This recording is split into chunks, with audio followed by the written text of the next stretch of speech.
ఓం మహాగణాధిపతయే నమః. ఓం గురుభ్యో నమః. ఓం శ్రీమాత్రే నమః. పరమేశ్వర స్వరూపమైనటువంటి జ్యోతిష, వాస్తు మరియు ఇతర అనేకమైనటువంటి శాస్త్రములను మనకు అందించినటువంటి మహర్షులకి నమస్కారం. హయగ్రీవ హయగ్రీవ హయగ్రీవేతి యో వదేత్ తస్య నిస్సరతే వాణీ జనుకన్యా ప్రవాహవత్. అరుణాం కరుణాతరంగితాక్షీం ధృతపాశాంకుశపుష్పబాణచాపాం అనిమాదిభిరావృతాం మయూకైః అహమిత్యేవ విభావయే భవానీం. శ్రీమాత్రే నమః.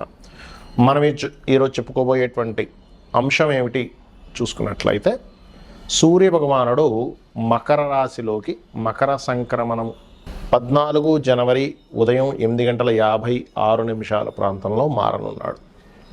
అయితే ఈ యొక్క మకర సంక్రమణంలో సూర్య భగవానుడు వెళ్ళేటప్పుడు ముఖ్యంగా ఆరోగ్య ప్రదాత మరియు పేరు ప్రఖ్యాతలు తెచ్చేటువంటి గ్రహము ఎంటర్ అయ్యేటప్పుడు ఈ సంచారం మూలంగా 12 లగ్నాల వారికి, లగ్నం తెలియని వారి రాశి వారికి ఏ విధమైనటువంటి మంచి ఫలితాలు రానున్నాయి, ఏ విషయాల పట్ల అక్కించి జాగ్రత్త వహించాలి, మరియు ఏ పరిహారం చేసుకోవాలి. ముఖ్యంగా మనకి సంక్రాంతి ఆ రోజు సంక్రమణం జరుగుతుంది కాబట్టి అందరూ కూడా వారి వారి యొక్క పితృదేవతలకి,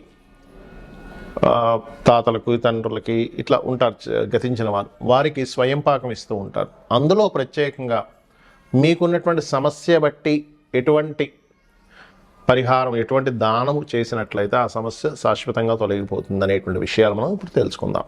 కుంభలగ్నము, కుంభరాశి. కుంభం వారికి కనుక చూసుకున్నట్లయితే లగ్నం నుంచి 7వ స్థానాధిపతి 12వ స్థానంలో సంచరిస్తున్నాడు. దీనివల్ల ఏమిటంటే ముఖ్యంగా వేడి చేయడం కానివ్వండి, కొంచెం జీవిత భాగస్వామి దూరంగా వెళ్ళడం మూలంగా కానివ్వండి, కొంత స్ట్రెస్ అనేటువంటిది ఏర్పడుతూ ఉంటుంది. అయితే ప్రతి లగ్నానికి కూడా సూర్య భగవానుడు ఒక దగ్గర ఉన్నాడు అన్నప్పుడు దాని ఫలితాలు అద్భుతంగా ఇస్తూ ఉంటాడు. ఇందులో ముఖ్యంగా కుంభం వారికి ఏదైనా కొత్త అగ్రిమెంట్స్, కొత్తగా ఎవరితోనైనా మాట్లాడడం వల్ల, లేనట్లయితే ఇంటర్వ్యూస్లో సక్సెస్, ఒక గేమ్స్లోని, స్పోర్ట్స్లోని పరాక్రమం, మీ యొక్క టాలెంట్, మీ యొక్క పరాక్రమం చూపించడం వల్ల ఖచ్చితంగా సక్సెస్ అనేటువంటిది సూర్య భగవానుడు కుంభం వారికి 100% ఇస్తాడు. అయితే ఇక్కడ తీసుకోవాల్సిన జాగ్రత్తలు ఏమిటి? ప్రధానంగా సంతానం కోసం తీసుకునే జాగ్రత్తలు. రవి సంతానానికి కారకుడు 12లో ఉన్నాడు కదా, కాబట్టి సంతాన విషయంలో తొందరపాటు నిర్ణయాలు పనికిరావు. చాలామంది ప్రెగ్నెన్సీ వచ్చిన తర్వాత ఇప్పుడే వద్దని అబార్షన్స్ చేయించుకోవడం లాంటివి చేస్తూ ఉంటారు.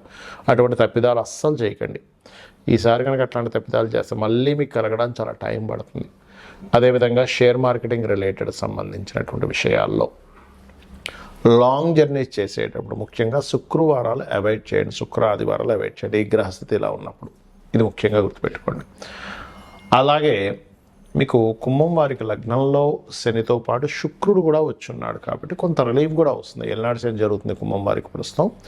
ఖచ్చితంగా కొంత రిలీఫ్ అయితే వచ్చి తీరుతుంది, అందులో ఎటువంటి సందేహం లేదు. అదేవిధంగా ఈ తండ్రి గారికి సంబంధించిన విషయంలో, తండ్రి తరపు వారు ఎవరైనా బంధువర్గం వారికి ధనాన్ని ఇచ్చేటువంటి అంశాల్లో కాస్త జాగ్రత్తగా ఉండాలి.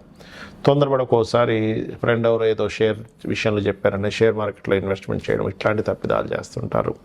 బికాజ్ ఆఫ్ 12వ స్థానంలో రవి భగవానుడు ఉన్నాడు కాబట్టి ఈ యొక్క విషయంలో జాగ్రత్తగా ఉంటూ మీరు స్వయం పాకంతో పాటు పెసలు, ఉలవలు మరియు నువ్వులు కూడా దానంగా ఇవ్వండి. పితృదేవతల అనుగ్రహంతో ఏలినాటి శని ప్రభావం కూడా పూర్తిగా తగ్గుతుంది. చాలామందికి జాతచక్రం ఉండదు, డేట్ ఆఫ్ బర్త్ ఉండదు, టైం ఉండదు, కానీ మేము ఏదో ఒకటి చేద్దాం అనుకుంటున్నాము. మరి పర్టికులర్గా తీసుకోవాల్సిన జాగ్రత్తలు కానీ ఏం తీసుకోవాలి అంటే, సహజ జాతక చక్రం అంటారంటే మీకు అందరూ కూడా ఇప్పుడు ఉండేటువంటి రవి సంక్రమణం దేని మీద ఎఫెక్ట్ ఎక్కువ చూపిస్తుంది? మకర రాశిలో దశమ కేంద్రంలో ఉన్నప్పుడు అందరూ జాతకం ఉన్నా లేకపోయినా ముఖ్యంగా తీసుకోవాల్సిన జాగ్రత్త అగ్రిమెంట్స్ ఒకటి, వివాహ సంబంధించిన విషయాలు ఒకటి, లాభ అంచనాలు వేసేటువంటి విషయంలో పర్ఫెక్ట్గా తీసుకునే జాగ్రత్తలు తీసుకోవాలి ఒకటి. అలాగే మరి జాతచక్రం లేదండి, నేనేం దానం ఇవ్వాలి? ప్రతి ఒక్కరు ఇవ్వాల్సిన దానం ఏమిటి అంటే మీ సమస్య బట్టే ఉంటుంది స్వయం పాకంతో ఇవ్వడం అనేది. ఇప్పుడు ఉదాహరణకి ఎప్పటి నుంచో ప్రమోషన్ కోసం ఎదురు చూస్తున్నారు కానీ అవ్వటం లేదు. ఎప్పుడు ఏదో ఒక ఆఫీస్లో, లేనట్లయితే కొంతమందికి చూడండి ఎంత పర్ఫెక్ట్గా జాబ్ చేస్తున్నా బాస్తో ఇబ్బంది ఉంటుంది. ఎందుకంటే మీ పక్కన ఉండేటువంటి వారు మిస్కమ్యూనికేట్ చేస్తుంటారు బాస్కి. మీరు బాగా వర్క్ చేస్తున్నా కూడా ఏమంటే అతను పెద్దగా వర్క్ చేయట్లేదు, ఆయన తీసేయడం బెస్ట్, అలాగా ఇలాగా. ఎందుకంటే వాళ్ళకేదో సంథింగ్ మీ మీద జెలస్ ఉంటూ ఉంటుంది. అంటే మీరు బాగా పని చేస్తున్నారనో, లేకపోతే మీరు చేస్తున్నటువంటి దీనివల్ల వాళ్ళని తొక్కేసి మీరు పైకి వెళ్తారేమో అనేటువంటి ఒక జెలస్ రిలేటెడ్ సంబంధించిన కొంతమంది ఉంటారు. అలాంటప్పుడు మీరు ఈ మకర సంక్రమణం జరిగే రోజు కనుక మీరు స్వయం పాకంతో పాటు గోధుమలు కనుక దానంగా ఇచ్చినట్లయితే పితృదేవత అనుగ్రహం మీకు మంచి పేరు ప్రఖ్యాతులు తెచ్చేలా చేస్తుంది. మరి కొంతమందికి మానసికంగా ఇబ్బంది ఉందనుకోండి, బాగా ప్రతి దానికి మానసికంగా స్ట్రెస్ అయిపోతున్నానండి అనుకునేటువంటి వారు బియ్యము దానంగా ఇవ్వండి. బియ్యం దానంగా ఇవ్వండి. అదేవిధంగా గోవులకి బియ్యపు పిండి తినిపించండి. బెల్లం కలిపినటువంటి బియ్యం పిండి తినిపించండి. బెల్లం, తురిమిన బెల్లము ప్లస్ బియ్యం పిండి. ఇందాక నేను మీకు చెప్పినట్టుగా ఒకవేళ మీకు పేరు ప్రఖ్యాతలు రావాలంటే గోవుకి గోధుమ రవ్వ తినిపించండి, ఖచ్చితంగా బాగుంటుంది. అయితే ఇది ఈ రోజు ఆ రోజు అని కాదు, మకర సంక్రమణం జరిగే రోజు తినిపిస్తే చాలా మంచి ఫలితాలు వస్తాయి.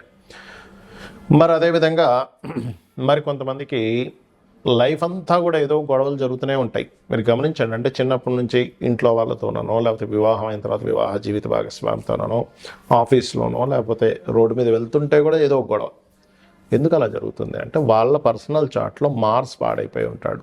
కుజుడు కనుక పాపగ్రహ సంబంధాలు పడ్డాయనుకోండి, గొడవలకు కారకుడు కదా, లీడర్షిప్కి కారకుడు కదా. అంటే అనవసరంగా పిచ్చి పిచ్చివన్నీ గొడవలు జరుగుతుంటాయి. అలాంటి వారు కందులు దానంగా ఇవ్వాలి. కందులు దానంగా ఇవ్వడం, గోవులకు క్యారెట్స్ తినిపించండి మకర సంక్రమణం రోజు ఖచ్చితంగా. దీనివల్ల ఏం జరుగుతుందంటే మీకు కలగబోయే యాక్సిడెంట్ యోగాలు కూడా తప్పిపోతాయి. అదేవిధంగా మరి కొంతమందికి వ్యాపారం పెడుతూ ఉంటారు, కానీ ఆ వ్యాపారం అభివృద్ధిలోకి రాదు, ఎంతో కష్టపడుతుంటారు. ఏమిటి ఎక్కడ లోపం జరుగుతుందో కూడా అర్థం కాదు. అడ్వర్టైజ్మెంట్ చేపిస్తారు, అదేవిధంగా నలుగురికి తెలిసేలా చేస్తారు, ప్రోడక్ట్ కూడా బాగుంటుంది, కానీ ఎక్కడో ప్రాబ్లం వస్తుంది. దానికి కారణం ఏమిటంటే బుధగ్రహం ఎక్కడో పాడైంది మీ జన్మజాతకంలో. అంటే పాపకత్తిరిలో ఉండడమో, నీచ స్థానంలో ఉండడం జరిగింది. అలాంటప్పుడు ఈ యొక్క పితృదేవతలకి మకర సంక్రమణం జరిగే రోజు ఇచ్చేటప్పుడు పెసలు కూడా దానంగా ఇవ్వండి. అదేవిధంగా గోవుకి ఆకుకూరలు, అంటే ముఖ్యంగా అందులో గోంగూర తినిపించండి. మరి గురుబలం పెరగాలండి అంటుంటారు, అన్నిటికీ గురుబలమే ప్రధానం కదా. శనగలు, పసుపు రంగు వస్త్రము, స్వయం పాకంతో పాటు గోవుకి అరటికాయలు తినిపించండి.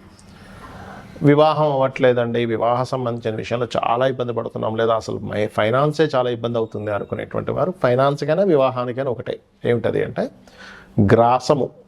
గ్రాసము మరియు అదేవిధంగా తీపి చపాతీలు, ఒక 3 చపాతీలు నూనె వేయకుండా కాల్చినటువంటి చపాతీలు తీసుకొని దానికి తేనెను పూసి చిన్న చిన్న ముక్కలు చేసి గోవుకు తినిపించేసేయండి.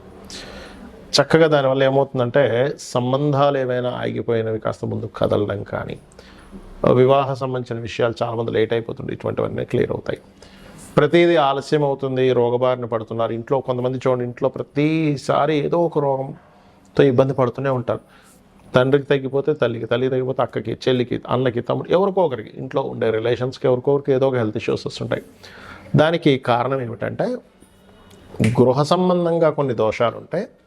వాస్తుపరంగా వాయువ్యం కానీ ఉత్తర ఈశాన్యం కానీ పాడైంది అనుకుంటే మీ జన్మజాతకంలో రోగకారకుడు మరియు శని కలిసి ఉంటాడు. అలాంటప్పుడు దీర్ఘ వ్యాధులు, అంటే ఒక రోజులో ఒక పట్టాన పోవవి, అలాంటివి ఇబ్బంది పెడుతుంటారు. అలాంటి వారు నువ్వులు, లేదా మీకు దగ్గరలో ఆలయంలో ఉన్నట్లయితే శివాలయంలో అక్కడ నూనెని దానంగా ఇవ్వండి. మరి అనవసరమైన భయాలు ఉన్నాయండి అని అనుకునేటువంటి వారు మినుములు దానంగా ఇవ్వడము, గోవులకి 4 ఉండలుగా లడ్డూలుగా తయారు చేసి బెల్లంతో 4 ఉండలుగా తినిపించడము. ఆటంకాలు ఎక్కువగా జరుగుతున్నాయి అన్నప్పుడు ఉలవలు దానంగా ఇవ్వడము మరియు గ్రాసము గోవుకు తినిపించడం చేయండి. ఖచ్చితంగా గోవులో సకల దేవతలు ఉంటారు, అందులో ముఖ్యంగా అమ్మవారి స్వరూపంగా చెప్తూ ఉంటారు. కాబట్టి ఆ యొక్క అమ్మవారి యొక్క అనుగ్రహం మీకు పరిపూర్ణంగా కలగాలని ఈ మకర సంక్రమణం జరుగుతున్నందుకు అందరికీ కూడా సంక్రాంతి శుభాకాంక్షలు తెలియజేసుకుంటూ అమ్మవారి అనుగ్రహం పరిపూర్ణంగా కలగాలని మరోసారి కోరుకుంటూ శ్రీమాత్రే నమః.